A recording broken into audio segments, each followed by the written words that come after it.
Hello students, this is lecture number 11 on topic electromagnetic induction. In last lecture we discussed about AC generator and expression for AC EMF generated when coil performs uniform rotational motion in magnetic. मैं ये expression आपको वापस brief में revise करके देता हूँ और हम लोग फिर कंटिन्यू करेंगे. डायग्राम में देखो पी क्यू ये एक rectangular coil. 1 minute. P Q ये रेक्टेंगुलर कॉइल है. ये रेक्टेंगुलर कॉइल का प्लेन जो है इनसाइड द पेपर है. ये रेक्टेंगुलर कॉइल है, इसका प्लेन जो है ये इनसाइड द पेपर है. इसका मतलब जो रेक्टेंगुलर कॉइल का लोअर सेगमेंट है base, P Q represents the lower face और उसका length perpendicular to the paper है. तो कॉइल इनसाइड द पेपर है, इसका खाली नीचे का बेस है. So plane of the coil is perpendicular to the magnetic and it is free to rotate about an axis. Axis कैसे यही पे है inside the paper.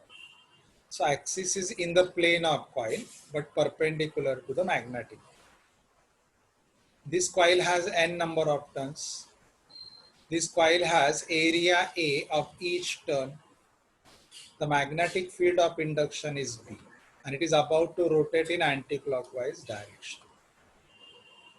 So what is the flux link with this coil? General formula है NAB cos theta. N is number of turns, A is the area of coil, B is the magnetic field of induction, and theta is the angle between field vector and area vector. Area vector मतलब ये area है, इस area को perpendicular draw कर. वो जो perpendicular drawn रहेगा, it represents the area in a vector form. इसको एरिया वेक्टर बोलते हैं. तो एट स्टार्ट एरिया वेक्टर कैसे है, पी क्यू को परपेंडिकुलर है और राइट वर्ड है. तो angle between area vector and field vector है 0, तो cos 0 हो गया 1. So at start what is the magnetic flux link with the coil NAB cos theta.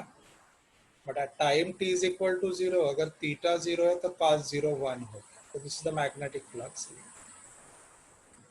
Now we allow the coil to rotate in anti-clockwise direction with constant angular velocity omega and let coil describes an angle theta.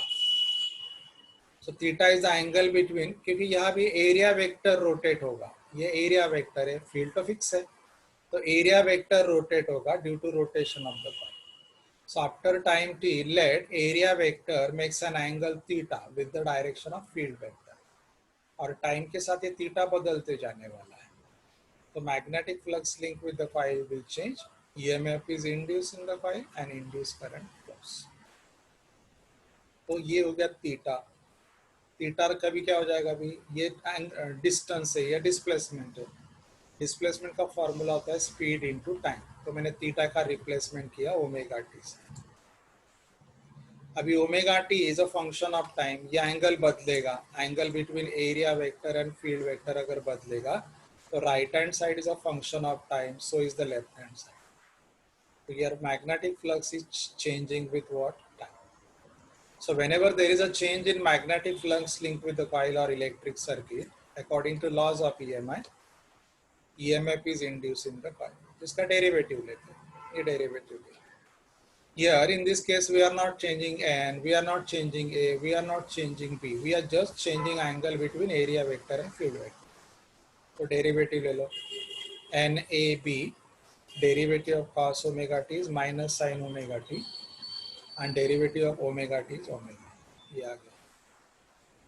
But according to laws of EMI, d phi by dt is minus E. Minus minus sign cancel करके equation.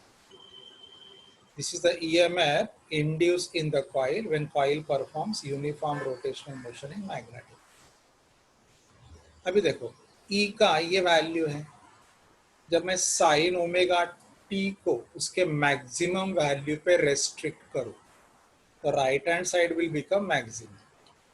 Right hand side maximum कब होगा, जब मैं sign omega T को maximum. Sign omega T maximum कब होगा, 1 कब होगा, जब ये एंगल पाई बाय 2 रहेगा। तो अगर मैंने साइन ओमेगा टी को 1 सब्स्टिट्यूट किया तो right hand side becomes maximum and this maximum value is a maximum value of induced EMF, उसको बोला जाएगा पीक ईएमएफ या एम्पलीट्यूड ईएमएफ। तो ये equation similar to SHM equation हो जाएगा, x is equal to A sine omega T, जहाँ पे ए का वैल्यू था एम्पलीट्यूड, ये मैंने रिप्लेस किया नया सिंबल, ये वैल्यू है क्लियर। तो E is equal to E0 sine omega T, या omega angular frequency replace by regular frequency express in hertz 2 pi m. इसका यूनिट रेडियन पर सेकंड है और इसका यूनिट पर सेकंड। ये फॉर्मूला हम लोगों ने ऑलरेडी ऑसिलेशन चैप्टर में ग्राफिकली रिप्रेजेंट किया है। तो ग्राफिकली कैसे रिप्रेजेंट करेंगे, एक टेबल बनाओ, these are the columns of table, time, फिर फेज, फिर साइन ओमेगा टी, फिर ई, फिर पोजीशन। तो मैंने टाइम ऐसे लिया, time for start, time for quarter rotation, half rotation, 75% of rotation, complete rotation. ये टी यहाँ सब्स्टिट्यूट करो, ओमेगा को 2 pi upon capital T substitute करो और सॉल्व करोगे तो ये वैल्यू आएंगे 0, pi by 2, pi, 3 pi by 2, 2 pi. Put these values here in omega t. So these are the values attained by sin omega t. 0, plus 1, 0, minus 1, 0. So these are the values attained by EMF induce. Right? तो clearly दिख रहा है ये जो EMF induce in the coil है, ये maximum कब होता है, ये देखो, ये मैक्सिमम कब होता है, जब plane of the coil becomes parallel to the field. So whenever plane of the coil becomes parallel to the field, EMF induces maximum, and whenever plane of the coil becomes perpendicular to the field, EMF becomes 0. So here EMF is changing with the time periodically in terms of magnitude and direction. So it is called as alternating EMF or ACEMF. देखो ये जो column है, ये column हम लोग ऐसे graphically draw कर सकते हैं। At 0 time 0, at time t by 4 maximum, at time t by 2 0, at time 3 t by 4 second maximum, at time t 0. ये देखो प्लेन ऑफ द कॉइल कहाँ पे है, परपेंडिकुलर टू द फील्ड है, तो EMF इंड्यूस रहेगा 0. When plane of the coil becomes parallel to the field, ये quarter rotation दिया एंटी क्लॉकवाइज डायरेक्शन में, तो EMF मैक्सिमम। क्योंकि आपको खाली साइन ओमेगा टी का वैल्यू सब शूट करना है, बस आंसर आते जाते हैं। या plane of the coil again becomes parallel to the field, लेकिन यहाँ angle between area vector and field vector 180 degree हो गया। यहाँ angle between area vector and field vector 0 था, क्योंकि एरिया वेक्टर भी राइट में था, फील्ड वेक्टर भी राइट में था। या एरिया वेक्टर लेफ्ट में चला गया, फील्ड वेक्टर है वैसे था। So this is how whenever plane of the coil becomes parallel to the field, EMF induces maximum. When it becomes perpendicular to the field, EMF becomes 0. The conditions mathematically are there. Okay. Now what is meaning of AD current? इतना ही आपको prepare करना है और application का list करना है। देखो what is a AD current? Normally क्या रहता है, अगर आप कंडक्टिंग कॉइल लेते हो या इलेक्ट्रिक सर्किट लेते हो, मतलब you select the close path for induced current to flow, मतलब वायर फॉर्म में लेते हो, you take close path for a induced current to flow। तो ये हम लोगों ने अभी तक पढ़ा कि coil introduce in a magnetic field, magnetic flux link with the coil, it changes by any means, changing the magnetic field, changing the area, giving the rotation, changing the number of turns। तो EMF induce होगा और induce current flow होगा। लेकिन हम लोगों ने induce current को flow होने के लिए एक वायर फॉर्म दिया है, क्लोज लूप, तो करंट फ्लोज होगा क्योंकि क्लोज लूप होता है। But not necessary that always the loop is available, loop हमेशा प्रेजेंट होगा ऐसे जरूरी नहीं है। इंड्यूस करंट सरफेस पे भी प्रोड्यूस होता है। कैसे देखो, हम लोग एक मेटल शीट लेते हैं, let metal sheet is introduce between the pole pieces of magnet, मैंने मेटल शीट को between the pole pieces of magnet introduce किया, so that magnetic lines of force are perpendicular to the surface area of that sheet. On the surface of the sheet, free electrons are present. तो magnetic field कैसे हो गया, surface को perpendicular हो। अभी मैं क्या करता हूं, उस शीट को सडनली बाहर लेता हूं, let me displace that sheet immediately, मैं बाहर लेता हूं तो अंदर इंट्रोड्यूस करता हूं। तो मैंने क्या किया, वहां पे मैंने सरफेस को डिस्प्लेस किया perpendicular to the magnetic field. अगर मैंने सरफेस को डिस्प्लेस किया perpendicular to the magnetic field, तो सरफेस पे जो इलेक्ट्रॉन्स है they get the velocity perpendicular to the magnetic field. If they get the velocity perpendicular to the magnetic field, situation हो गया charges are flowing perpendicular to the magnetic field. So they experience the Lorentz force. They experience the Lorentz force. That force is perpendicular to their motion as well as to the magnetic field.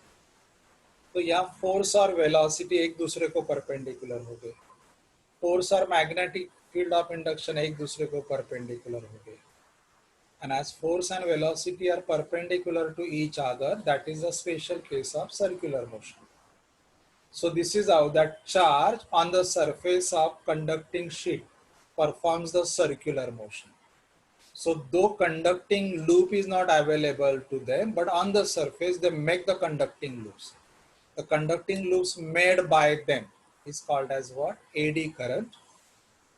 It is called as what? AD current. Those currents are also called as Foucault current या whirlpool, इनको बोला जाता है। तो देखो surface पे भी जो फ्री इलेक्ट्रॉन्स प्रेजेंट है, उस सरफेस को अगर आपने perpendicular to magnetic field displace किया, तो surface charges experience the Lorentz force. वो जो फोर्स रहता है as you know perpendicular to velocity and field होता है। तो यह सिचुएशन आ जाता है कि फोर्स और वेलोसिटी परपेंडिकुलर, और जिस केस में फोर्स और वेलोसिटी परपेंडिकुलर होता है that is the example of uniform circular motion. तो ये चार्जेस सरफेस पे ही अपना सर्कुलर लूप फॉर्म कर लेते हैं। So those are the concentric circles form on the surface and those are called as what? Eddy currents, Foucault current या whirlpool. So this is how circulating current produced on the surface of conducting sheet are called as AD current. देखो मैंने ये diagram में दिखाया, ये conducting coil, तो इस conducting coil ये सोलेनॉइड, इस सोलेनॉइड को मैंने एसी सोर्स अप्लाई किया तो ये इंडक्टर हो गया। तो इसका मैग्नेटिक फील्ड रहेगा परपेंडिकुलर शीट डाउनवर्ड रहेगा, ये मैग्नेटिक फील्ड हो गया डाउनवर्ड। तो ये जो मैग्नेटिक फील्ड वेक्टर डाउनवर्ड है, that magnetic field vector downward is perpendicular to the surface of this conducting sheet. जब मैं इसको आगे शिफ्ट करेगा, जब मैं इसको आगे शिफ्ट करेगा तो क्या होगा, देखो इसका छोटा सा सेगमेंट ले लो, इसका छोटा सा सेगमेंट ले लो, ये हो गया straight conductor carrying the current.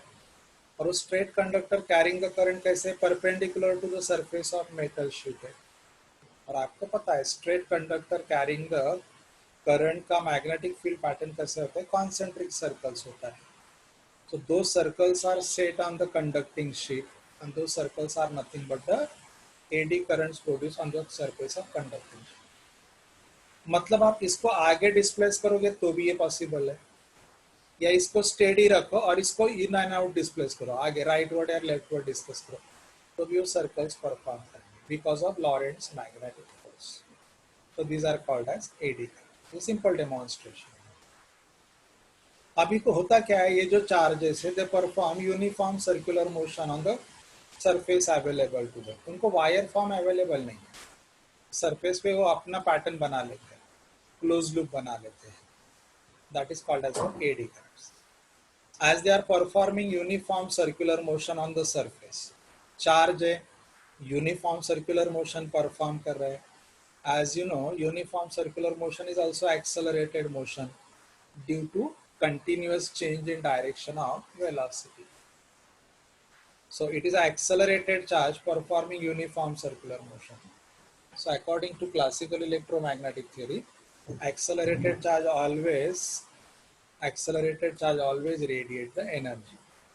तो यहाँ पे जो सर्कलिंग इलेक्ट्रॉन्स है they will radiate the energy in the form of heat.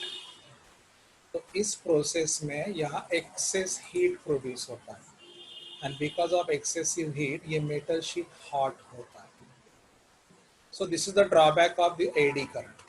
तो एडी करंट की वजह से हीट प्रोड्यूस होना ये मैंडेटरी इफेक्ट है, राइट. तो ये एक्सेस हीट जो प्रोड्यूस होता है अगर आप ये यूटिलाइज कर पाए तो यूटिलाइजेशन उसका जो रहेगा that is the application of eddy current. तो ये एक्सेस हीट कई तो चैनलाइज करते हैं एप्लीकेशंस में. Those are the applications of eddy current. इसीलिए देखो ट्रांसफार्मर में जो सरफेस अवेलेबल है ना कोर का, उस सरफेस है जो स्ट्रिप्स मैंने बोला था उन स्ट्रिप को लैमिनेट करते हैं. लैमिनेट करने की वजह से क्या होता है सरफेस पे जो फ्री इलेक्ट्रॉन्स अदरवाइज अवेलेबल होते हैं उनका नंबर कम हो जाता है, एडी करंट कम हो जाता है और एडी करंट कम होने की वजह से एक्सेस हीट प्रोड्यूस नहीं होता है. तो इसीलिए ट्रांसफार्मर में एडी करंट की वजह से एक्सेसिव हीट प्रोड्यूस होता है. अगर वो आपको मिनिमाइज करना है तो लैमिनेटेड कोर होना जरूरी है.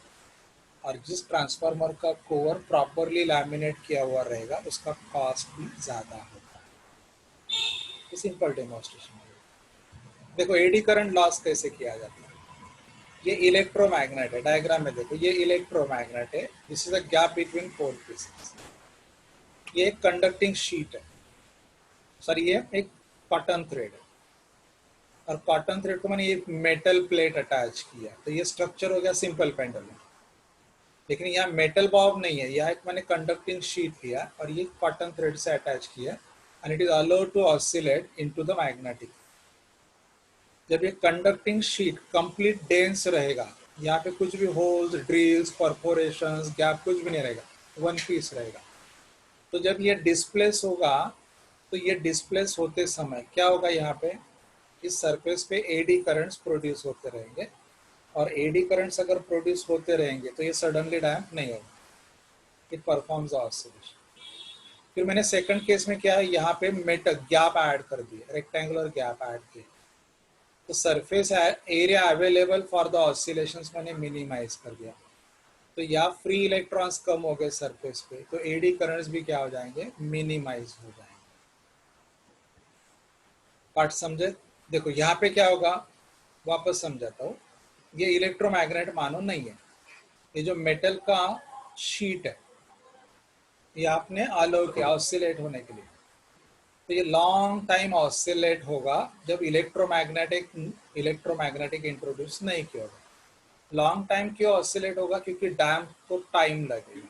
एयर में ऑसिलेट हो रहा है तो जल्दी डैम्प नहीं होगा, long time it will oscillate. फिर मैंने जैसे मैग्नेट इंट्रोड्यूस किया तो इस पे एडी करंट्स प्रोड्यूस होंगे.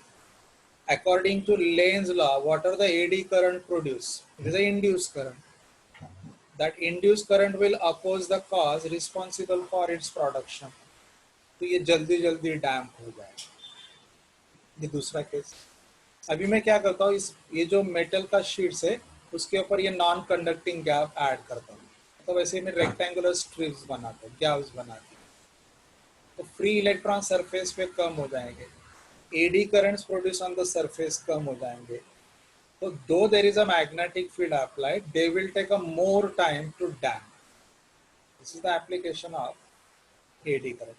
तो ऐसे मैंने कितने सारे एप्लीकेशंस यहाँ पे ऐड करके दिए. It is not for your syllabus.